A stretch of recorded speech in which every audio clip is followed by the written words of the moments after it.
ఏంటది? ఓ చోటుకి వెళ్ళాలి. ఎక్కడికి? పోలీస్ స్టేషన్కి.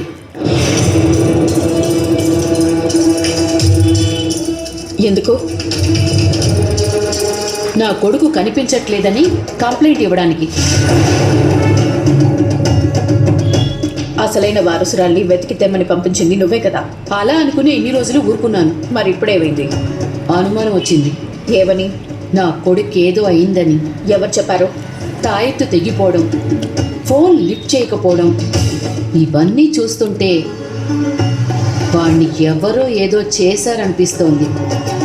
ఎప్పుడు ఊళ్ళు పట్టుకు తిరిగేవాడిని ఎవరేం చేస్తారు? ఏమో, ఎవరికేం అవసరాలు ఉన్నాయో నాకేం తెలుసు. ఏంటి మాట తేడాగా ఉంది? నువ్వెందుకే ఇబ్బంది పడుతున్నావు? నాకెందుకు ఇబ్బంది? అయితే నాతో రా, కంప్లైంట్ ఇద్దాం. ఏమనిస్తావు? అక్కడ చెప్తాను పద. ఇక్కడే చెప్పు. వస్తావా రావా? ఏమని కంప్లైంట్ చేస్తా? నా కొడుకుని ఎవరో కిడ్నాప్ చేశారని కంప్లైంట్ ఇస్తాను.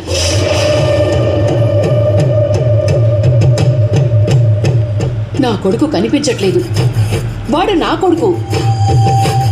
కూతురుగా నువ్వు పట్టించుకోకపోయినా ఓ తల్లిగా నేను పట్టించుకుంటానే. గ్రానికి ఉన్నట్టుండి ఈ అనుమానం ఎందుకు వచ్చింది?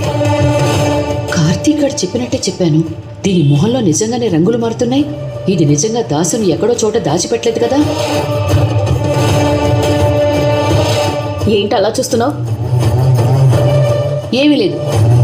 పోలీస్ స్టేషన్కి వెళ్దాం పద. నీ కొడుకుని ఎవరు కిడ్నాప్ చేశారు? ఎవరి మీద అనుమానం ఉంది అంటే ఏం చెప్తావు? నీ మీదే అనుమానం ఉందని చెప్తాను.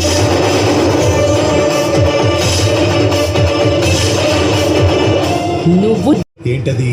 కాశీ ఎక్కడున్నాడు? తెలీదు. కూతురికి భర్త అవసరం లేదా? నేను పొమ్మలేదే. పోయేవాడిని ఏమైనా ఆపారా?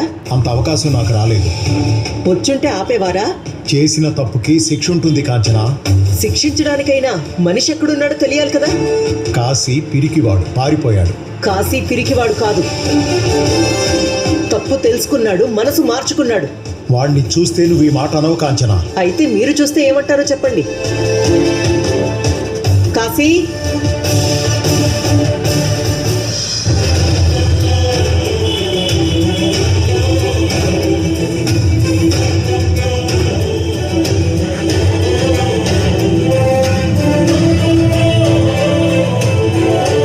గుర్తుపట్టలేనట్టుగా అయిపోయిన ఈ మనిషిని చూస్తే అర్థం కావట్లేదా మనిషి మారాడో లేదో? ఎక్కడ కనిపించాడు? గుడిలో. ఇంటికి రావచ్చు కదా. స్వప్నకి ఫోన్ చేస్తే జీవితంలో కనిపించొద్దు అని చెప్పిందంట. జరిగిందంతా నీకు తెలుసు కదా కాంచన. నువ్వేమంటావో చెప్పు. అనేదే ఉందండి. ఆటుపోట్లకి ఊగుతుంది కదా అని నడి సముద్రంలో పడవని ఎవరైనా తగలేస్తారా? కాలంలో మనిషి జీవితం కూడా సముద్రంలో ప్రయాణం లాంటిది. సమస్యలు వచ్చాయి కదా అని జీవితాన్ని పాడు చేసుకుంటారా? వదిలేస్తే మన చేతి గోళ్ళు కూడా అన్నం తినడానికి ఇబ్బంది పడేంతగా పెరిగిపోతాయండి. కానీ వాటిని మనం బాధ్యతగా కత్తిరించుకుంటాం కదా. సమస్యల్ని కూడా అంతే బాధ్యతగా కత్తిరించుకోవాలి.